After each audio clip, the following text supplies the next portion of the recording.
You're listening to Next Comes What from Degenerate Art. Each week, we'll look at one aspect of authoritarianism to figure out how we got where we are and how to fight back. This is Andrea Pitzer.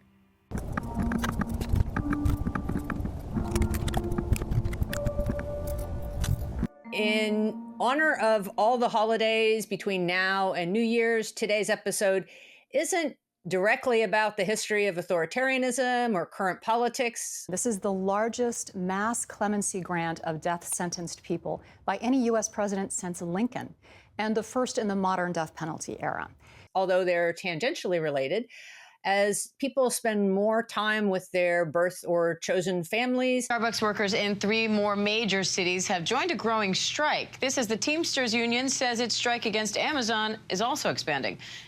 Politics and our current swing toward a more authoritarian America.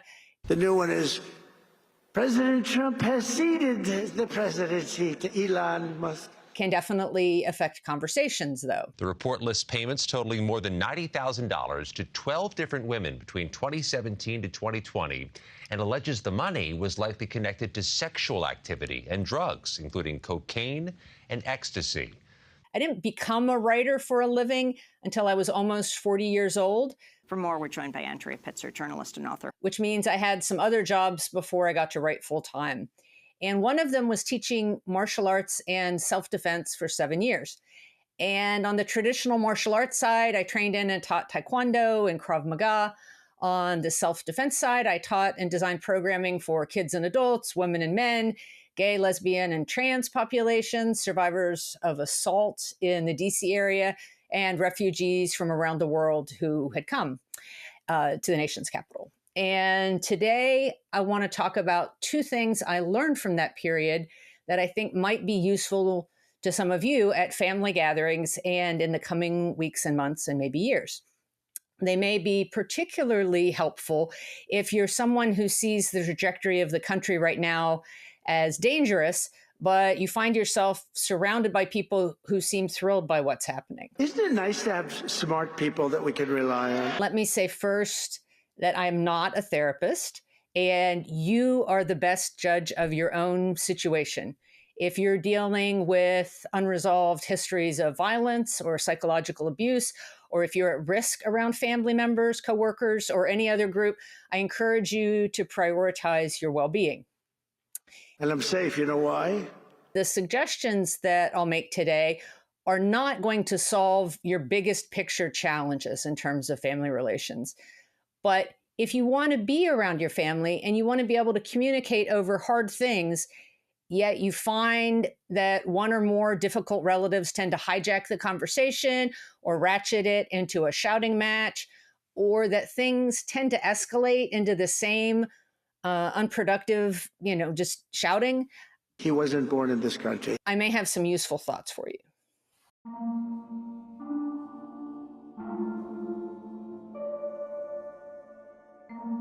There were times in teaching where I needed to coach students who were in the middle of an actual fight. Not a street fight, but contact fighting of one kind or another. Sometimes it was when students were sparring with other students. Sometimes I was coaching a full-force self-defense fight where students defended themselves from a padded assailant that was attacking them. When I trained to teach these classes, again and again, I heard similar ideas. If a situation gets out of control or overwhelming, or people feel threatened, they tend to start to shut down, and it can be hard for them to hear anyone at all. Ow! Will Smith just smacked the shit out of me. Typically, if you're trying to be heard, you have 2 choices in that setting. You can come in at a much higher or a much lower volume and energy than your everyday register or than the surrounding volume in the room. Who am I? Why am I here? Thinking of the first one, the louder one, you can think of that as sort of shouting to be heard. It doesn't have to be shouting, really, just louder than the ambient noise in your usual way of speaking. And at times, this approach can be really useful for getting attention. But at a family gathering, it's likely to be less effective.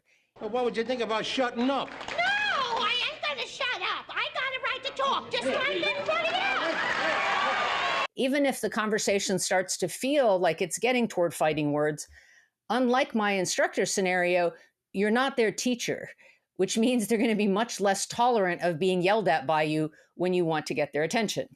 So it's the second model, the quiet voice, that I'm thinking of today as the one that's more likely to be useful to you. It may sound odd, but even in a loud environment, as long as there's no actual hearing impairment in your listeners, pitching your voice as a more quiet one than the room can be really effective. People often focus on the thing that sounds different or new. People of Earth, how are you?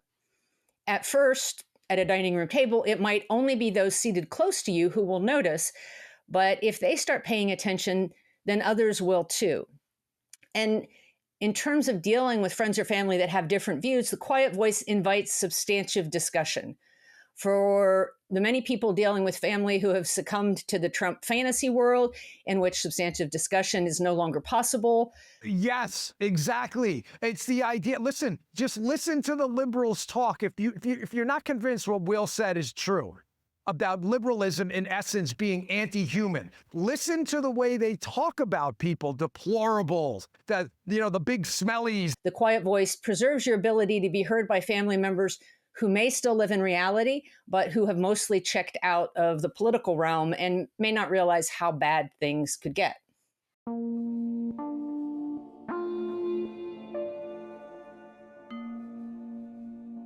Coming in with the quiet voice may get listeners' attention, but what you say is important too. It may be tempting to use the quiet voice for passive-aggressive, under-the-breath insults. There's Adam Clymer, major league asshole from New York. If your goal is just entertaining yourself and those seated near you, who am I to deny you your fun? But if your goal is not to win an argument, but to get people to think for themselves, then that will affect your language too. First and foremost, don't attribute bad motives to anybody at the table. The hypocrisy doesn't matter to them. Everything to them is about power and subjugating this human virus. Next, don't just own your feelings with I statements, which can be a good idea to start with, but something like, I'm afraid that, or I think that Trump is dangerous. It's very easy for the discussion to be shut down immediately. You're afraid, but the other person can say, I'm not afraid. You think Trump is dangerous? The obvious answer is they think he's not. And the answer is to fight back. And the other answer, love your family and have babies. There are ways to get into good discussions from there, but you're already kind of shutting doors at that point. Often the best thing to do is to replicate the dynamic of that teaching model I was talking about before. I was trying to get the student to focus on a third party and respond in a new way, a different way than they were. And people who support Trump are not going to respond to Trump is bad. That's why they love forcing chaos and fear on you, for you to walk into their ideological prison and leave your civil liberties at the door. It takes the discussion into an automatic mode and fallback positions for everybody involved. So don't make Trump the focal point of your comment or just the Republicans. Pick a target that promotes actual thought. Talk about who is being targeted and the ways that bad policies affect real people. They can't live without me, I can't live without them. He's been an electrician and has owned restaurants in the area. He claims he's applied for green cards and visas, but he says there have been complications along the way. Every time I try to get my legal paper right, I always got denied. I feel bad for the refugees here legally who are now in danger from their neighbors and from public figures alike. Moise has watched her customers, employees, even daughter pack up and leave to other U.S. cities where they hope they won't be targeted. When your daughter told you she wanted to leave, did you think about also leaving? Yes, I keep thinking about that. I don't know where I'm gonna go, but I keep thinking about it. Or I feel terrible for the tens of thousands of women in Texas who were sexually assaulted and then had to carry their attacker's child to term because of the anti-abortion laws that have been put in place. Why force a rape or incest victim to carry a pregnancy to term? it doesn't require that at all, because obviously it provides at least 6 weeks for a person to be able to get an abortion. No, 6 weeks is not much time at all. It seems wrong that trans kids and parents who've worked out treatments with their doctors are being told by more and more places, by people in government, that they can't get medical care anymore. And all of this comes back to people like our child. We thought that by leaving Missouri and coming to Maryland, that we would be safe. And now we're being threatened with anti-trans legislation on a federal level. Just as I would give specific recommendations when coaching somebody, the more local you can make your statement, the more specific, the better. Something in your own state, your own experience, or best of all, in your listener's direct experience, the more powerful your example is going to be. On the economy, Donald Trump declined to promise that his tariffs, which he plans to impose on many countries and many products being imported, would not end up raising prices on American consumers. The farther away in time or distance or familiarity, the harder it will be as an entry point to a real conversation.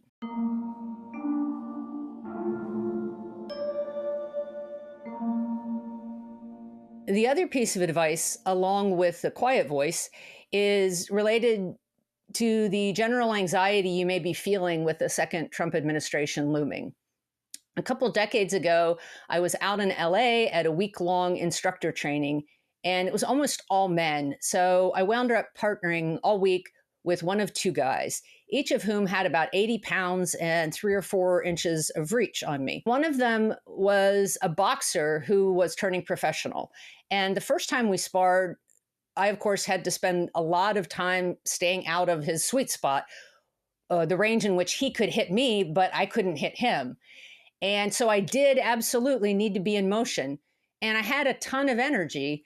But after a couple minutes, he told me something along the lines of, well, you're jackrabbiting all over the place. You know, you're moving so much more than you need to. So you've got a feint. Move out, that's phase 1. You've got a jab, move out, phase 2, and you've got a 1-2. Yeah, you're drawing the opponent's lead. You need to slow down and be more intentional with your footwork. By doing less, you'll be able to do so much more. And particularly in a long fight, you want to save energy, of course. But even when that isn't the issue, I was moving so much more than he was that I wound up with fewer grounded places to effectively be able to kick or throw good punches. I was so keyed up to be ready to fight that my momentum and energy were just bleeding into open air instead of being directed in a useful way at my opponent. Offer me money. Offer me power. I don't care. I know that it's easy to get freaked out about what might happen in the next 4 years, about some of the things that are already happening now.